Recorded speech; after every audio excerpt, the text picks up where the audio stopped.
Hello guys, welcome back to public which of humanities. तो जैसे कि हम यूजीसी नेट हिस्ट्री या फिर कोई भी स्टेट की सेट स्लैट की हिस्ट्री सब्जेक्ट की प्रिपरेशन कर रहे थे, तो हमने अभी तक के कॉन्सेप्ट आइडियाज़ और टर्म्स से शुरू किया था। हमने अभी तक भारतवर्षा, सभा समिति, वर्णाश्रमा, वेदांता, पुरुषार्थास, ऋण, संस्कारास, यजना, गणराज्य, जनपदा, यहाँ तक अपन कंप्लीट कर चुके हैं और इसके बाद के हम एक एक टर्म डिस्कस कर रहे हैं। तो चलो अब आगे हम शुरू करते हैं। देखो, लास्ट में हमने जनपदा पढ़ा था 11th नंबर पे। अब हम 12th टर्म पे आ गए हैं जो कि है डॉक्ट्रिन ऑफ कर्मा। तो देखो, डॉक्ट्रिन ऑफ कर्मा मतलब क्या? एवरी फिजिकल, मेंटल और ethical activity perform by human beings has definite result. बोलते हैं ना, कर्म करो फल की चिंता मत करो, ये वही है। कर्म मतलब जो हम करते हैं उसका जो भी हम करेंगे, जैसा चीज़ हम अच्छी करेंगे तो अच्छा रिजल्ट मिलेगा, बुरी चीज़ करेंगे तो बुरा रिजल्ट मिलेगा। जो भी हम करते हैं उसका रिजल्ट आपको भुगतना ही पड़ता है।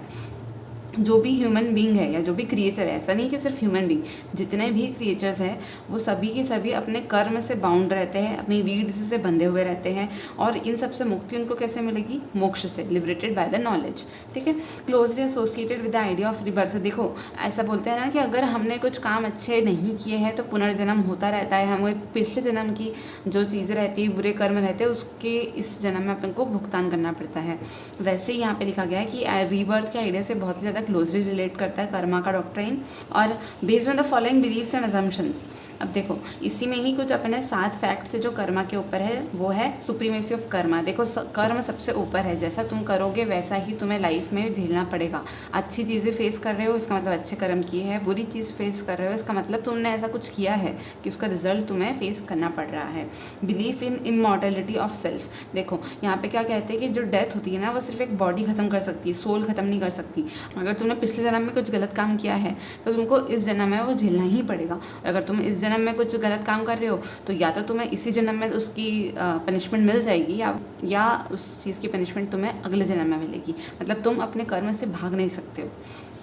थर्ड क्या है? Definite result. देखो, अगर तुम कर्म करोगे तो तुम्हें रिजल्ट पक्के से मिलेगा ही मिलेगा। जैसे बोलते हैं कोई भी एग्जाम में प्रिपेयर करते रहो, तुम अपना काम करते रहो, उसके बाद रिजल्ट आएगा, पॉजिटिव आए नेगेटिव आए, पर अगर तुम लगे रहे तो एक ना एक दिन तो रिजल्ट तुम्हारा पॉजिटिव आएगा ही आएगा। इसके रिजल्ट डेफिनेट ही है, जैसा तुम करोगे वैसा तुम्हें मिलेगा ही मिलेगा।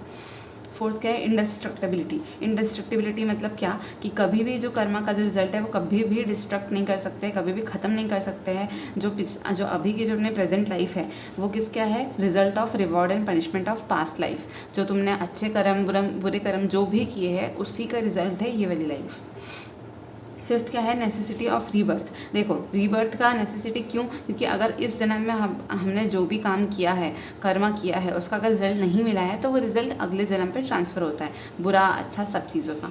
क्योंकि ऐसा माना जाता है कि जो भी कॉन्सिक्वेंसेस है, जो भी मैन के कर्मा के, जो भी इंसान ने जो कर्म किए उसके कॉन्सिक्वेंसेस कभी भी उसको छोड़ते नहीं है, डेथ के बाद भी नहीं छोड़ते उसे। तो यही सब जो फ्रूट्स है इसके एक्शंस के, जो भी इसको फल जो बोलते हैं, इसके अगर एक्शंस जो भी इसने काम किए उसके फल इसको नहीं मिल पाए हैं, अच्छे काम बुरे काम जो भी, फल मतलब हमेशा ये नहीं होगा कि अच्छा ही। अगर तुमने कुछ बुरे काम भी किए हैं और उसका भी तुम्हें रिटर्न में पनिशमेंट नहीं मिला है तो तुमको बार बार बर्थ लेना पड़ेगा, तब जब तक कि तुम उन सबसे मुक्ति ना पालो। जब अपन को सारे के सारे कर्मों के फल मिल जाते हैं, सारे रिजल्ट्स पूरे मिल जाते हैं, तो हम इस बर्थ और रीबर्थ वाली साइकिल से फ्री हो जाते हैं और वो हमारा आखिरी जन्म होता है, ऐसे जन्म पे जन्म नहीं होता है। ठीक है, मोक्ष की प्राप्ति हो जाती है। 6th पॉइंट क्या है? कर्म विपक। कर्मा विपक मतलब, अब देखो इसको 2 टुकड़े में बांट दो। कर्मा विपक, कर्म तो पता ही है, विपक विपक मतलब क्या? एक सर्कुलर पाथ है, कंटिन्यूस पाथ है, अनलिमिटेड जो चलता ही रहता है। कर्म तुम अच्छा करोगे तो उसका रिजल्ट भी अच्छा मिलेगा, कर्म तुम बुरा करोगे तो बुरा का बुरा रिजल्ट मिलेगा। ये वैसे से चलता ही रहेगा क्योंकि तुम हर वक्त कुछ ना कुछ काम करोगे, हर वक्त उसका रिजल्ट पैदा होगा, तो ये साइकिल चलती रहती है।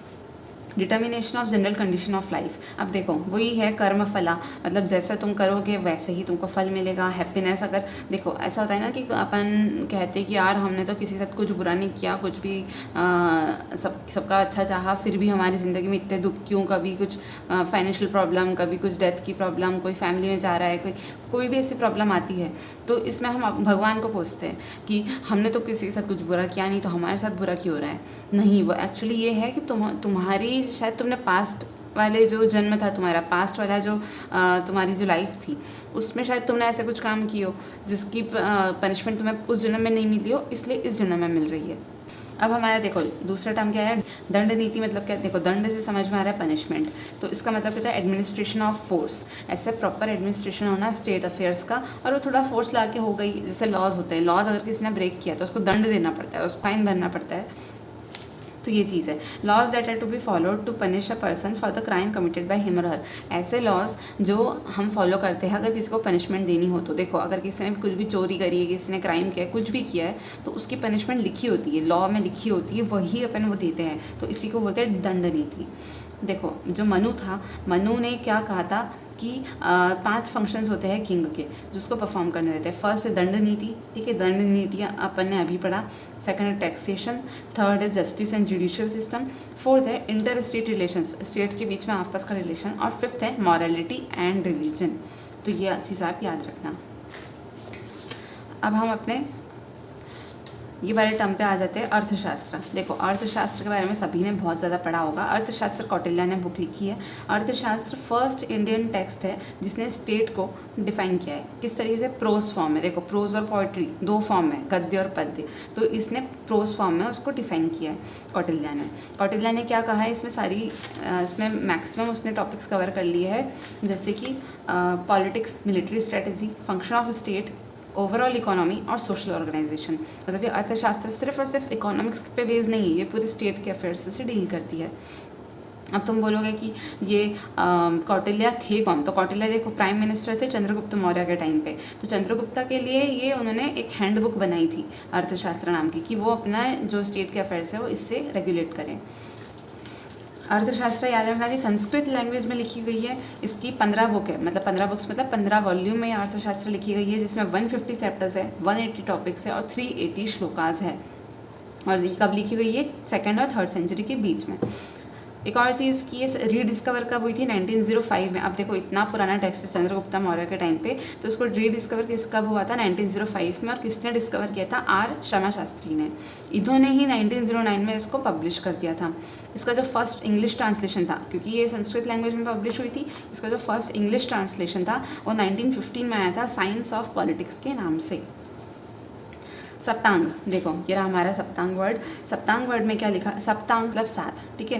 तो अब ये क्या है, कौटिल्य की जो अर्थशास्त्र की जो अभी अपन ने बुक पढ़ी, कौटिल्य अर्थशास्त्र के कितने वॉल्यूम थे, 15 वॉल्यूम थे। इसमें से जो 6th बुक थी, 6th वॉल्यूम था मंडला योनि नाम से, उसका चैप्टर 1 में ये सप्तांग थ्योरी दी गई है। इसमें क्या लिखा गया है, 7 एलिमेंट्स, 7 लिम्स या 7 कॉन्स्टिट्यूएंट्स, 7 जो टुकड़े होते हैं स्टेट के, वो बताए गए हैं, जो कि होने ही मतलब ये सभी को मिलकर 7 टुकड़ों को मिलाकर स्टेट एज एन ऑर्गेनाइजेशन बनता है। कौन से है वो 7 टुकड़े, स्वामी, स्वामी मतलब king, amatya minister, janapada people and territory, अपने जनपदा के बारे में पढ़ा था, जन मतलब पीपल और जनपदा मतलब जहाँ पे पीपल रहते हैं, पीपल्स टेरिटरी, ठीक है। दुर्गा मतलब फोर्टिफिकेशन, दुर्ग जो फोर्ट्स रहते हैं, कोश मतलब ट्रेजरी, दंड मतलब आर्मी या फोर्स, और मित्र मतलब अलायंस। तो ये सप्तांग थ्योरी हो गई। ऐसे हमारे डॉक्ट्रिन ऑफ कर्मा, दंड नीति, अर्थशास्त्र, सप्तांग थ्योरी कवर होती है। अब इसके बाद का हम नेक्स्ट लेक्चर में पढ़ेंगे। तब तक के लिए बाय बाय।